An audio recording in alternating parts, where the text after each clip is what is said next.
لا تحقر من المعروف شيء،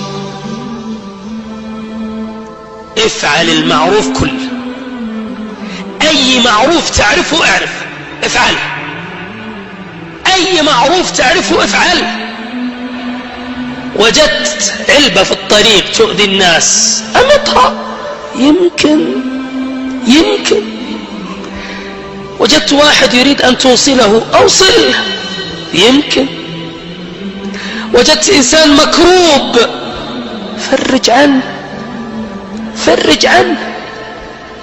وجدت إنسان يحتاج منك أن تبتسم في وجهه، ابتسم. وجدت إنسان تستطيع أن تشفع له، اشفع. ركعتين في الضحى لا تحسب أنها هينة. زبيدة زوجة هارون الرشيد صنعت مشروع عظيم جدا. أسقت الحجيج في منى ما كان فيها سقيا، فعملت لهم عين طويلة لكي يسقى الحجيج. سميت عين زبيدة، معروفة في التاريخ، عين زبيدة.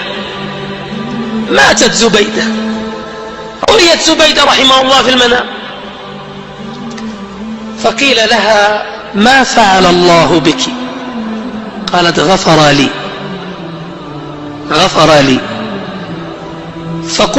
فقيل لها: بالعين التي عملتيها؟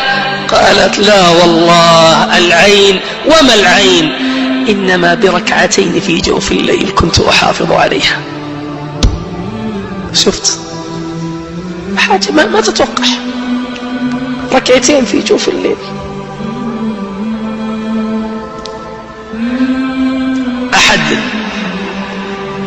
أحد الدعاة رؤية في المنام وهو داعية ومعروف، فقيل له: ما فعل الله بك؟ فضحك، قال: فوق هكذا. قيل: بدعوتك؟ قال: دعوتي إنما بريالات تصدقت بها.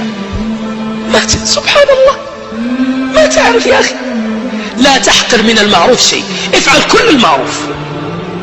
كل وقت تعرف فيه معروف يعمل اعمل، ما تخسر شيء، فإنك لا تعلم ما هو العمل الذي سيغفر لك به. يمكن ما ندري، يمكن ربنا غفور ولا ما هو غفور، شكور ولا ما هو شكور. أسأل الله أن يدخلنا بهذا المجلس الجنة، أسأل الله أن يدخلنا بهذا المجلس بالذات بفضله وكرمه وشكره الجنة. أسأل الله أن يشكرنا على هذا المجلس، أسأل الله أن يشكرنا ويبارك لنا ويصلح لنا باقي أيامنا. أسأل الله أن يثبتنا على السنة ويحببنا في السنة ويعيننا على نشر السنة ويرزقنا العمل بالعلم. قولوا آمين.